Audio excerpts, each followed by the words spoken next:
Un grupo de académicos elaboró la agenda ambiental de la UNAM.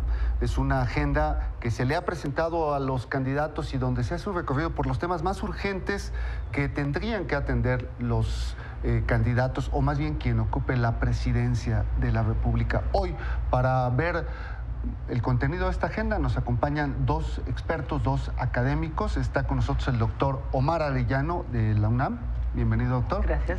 Y el doctor Pedro Álvarez y Casa de la Conavio. Bienvenido. Muchas gracias por la oportunidad. Pues esta agenda que partió de un seminario tiene los puntos más críticos. Hablemos, por ejemplo, de biodiversidad, doctor Álvarez y Casa. Sí, quizá empezar por decirles que la agenda de la biodiversidad es una agenda transversal. Se toca todos los temas. Todos los días comemos biodiversidad, nos vestimos de biodiversidad.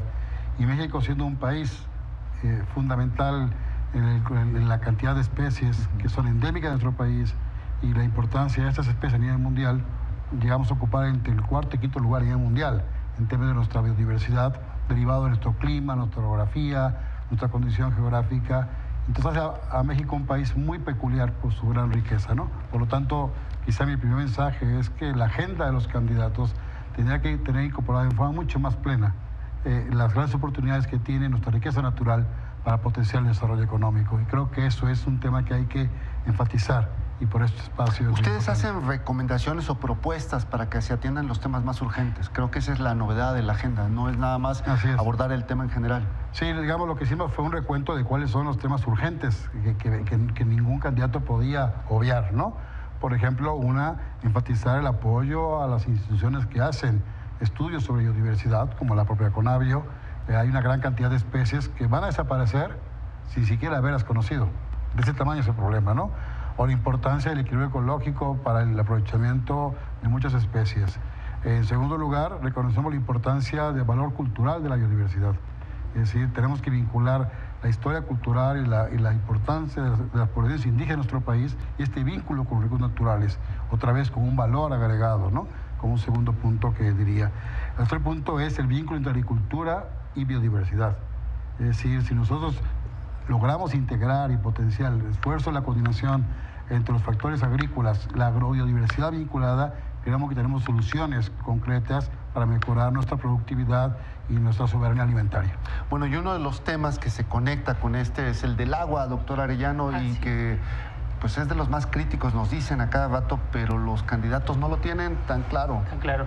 Sí, bueno, cabe mencionar que es un trabajo de 40 académicos de la UNAM y de otras instituciones, que partimos de un diagnóstico nacional y posteriormente sobre las propuestas. Y en el tema del agua hay muchos aspectos que se tienen que tomar, desde las leyes, la regulación, la normatividad, el control y prevención de la contaminación, que actualmente tenemos un 70% de los ríos mexicanos contaminados, que incluso en algunas de las cuencas más afectadas por este problema, las comunidades, las personas están sufriendo problemas de salud a raíz de esto. El otro aspecto que nosotros estamos proponiendo es precisamente establecer cuáles serían como los mecanismos ideales de participación ciudadana, de transparencia de datos, de acceso a la información para toma de decisiones, básicamente. Y bueno, y la conexión entre ambos temas, entre biodiversidad y conservación y manejo del agua, manejo de las cuencas hídricas, es pues completamente... Es fundamental. De hecho, la perspectiva de la gestión del agua tiene que estar vista desde las cuencas, de cuenca hidrológica, para poder hacer una gestión integral del agua.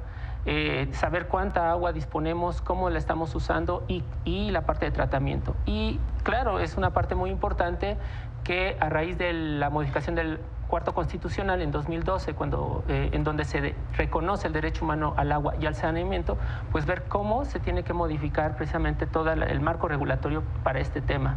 En ambos temas es indispensable pues que haya presupuesto, porque en el sexenio pasado o en este sexenio que está terminando, los últimos años se han abierto o declarado nuevas zonas de protección, de reserva, pero no hay con qué cuidarlas, ¿no? Qué bueno que lo dices, porque uno de los temas sustantivos tiene que ver con el presupuesto.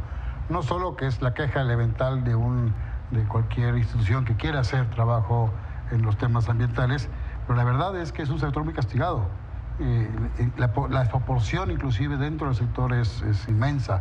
lo que se dedica a áreas protegidas, lo que se dedica a la biodiversidad, lo que se dedica al manejo forestal, o al manejo de residuos, o al manejo del agua, las grandes obras hidráulicas, es de proporciones impresionantes, ¿no? El presupuesto de la Conavio es el más bajo de todo el sector. Pero no solo es un problema de presupuesto, también es de vínculo con las responsabilidades.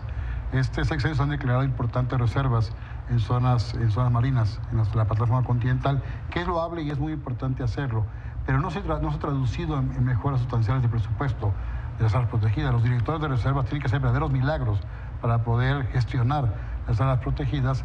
Entonces tenemos que hacer dos cosas. Tenemos que involucrar a los pobladores, dueños de esos territorios, como actores más activos de las prácticas de manejo, potenciar la riqueza de estos lugares y, por supuesto, dar más recursos para la administración de estas áreas protegidas, ¿no? Porque si no se quedan como directores simbólicos, ¿no? Sí, ¿no? De hecho, también la parte de inspección ambiental es muy importante. Por ejemplo, Profepa, quien es la institución encargada de estar vigilando muchos de estos temas ambientales, en particular el manejo de residuos, el uso del agua, etcétera, son muy pocos a nivel nacional. O sea, los inspectores no se dan abasto de todo lo que tienen que estar. Sí, hay descargas clandestinas, contaminación de presas, tráfico de especies endémicas, ¿no? Tenemos también problemas de deforestación por tala ilegal, etcétera. Entonces, sí se requiere un presupuesto que refleje precisamente la importancia de los recursos naturales en este país. Ahora, ¿fue difícil que como académicos llegaran a un consenso sobre cuáles son los temas más urgentes, los puntos a atender, o ya está más o menos estudiado y lo que hace falta en realidad es políticas públicas ad hoc para estos? No, francamente creo que el consenso entre el sector académico es casi unánime. Es decir, no hay discusión. Casi diría que no importa para qué partido, la agenda ambiental que estamos proponiendo es a cualquiera de los candidatos, porque estamos convencidos en la agenda. Puede haber matices en las prioridades, algunos esquemas de enfoque. Por ejemplo, hay algunos académicos que pensamos que hay que lograr mayor participación social en la conservación, involucrar más a los grupos sociales, a los indígenas, a los campesinos y crear nuevas categorías de manejo social. Y hay unos que dicen, no, creo que debe ser más un tema de biólogos. Pero los dos reconocemos que tenemos que crear y potenciar los mecanismos de conservación de esta biodiversidad. Esos serían los matices, pero creo que la agenda en general es una agenda unificada y una serie por eso fue fácil construirla. Y con liderazgo de la UNAM, pero participando otros académicos de otras instituciones, de la UAM, de Politécnico, de la propia Conavio, fue muy fácil llegar a este consenso de recomendaciones. Nuestra gran preocupación es que sean adoptados como parte de las políticas públicas y no como discursos de las campañas electorales. Muy bien, doctor Arellano, para cerrar una última... el acercamiento con los diferentes grupos que están ahorita en la contienda ha sido bueno, y creo que aquí lo que tenemos que llegar es a que se agende, precisamente que se establezca una agenda en este tema, compromisos muy concretos, basado pues en lo mejor que tenemos en cuanto a ciencia y tecnología, porque también aquí hay propuestas incluso tecnológicas para la gestión. Pues ya les tocará después hacer una revisión de las políticas públicas del ganador y ver si en efecto aplicó o no la gente. Y insistir en ello. Bueno, muchas gracias. Muchas gracias a ambos. Y aquí está pues los temas básicos de la agenda ambiental que tienen que revisar los candidatos a la presidencia.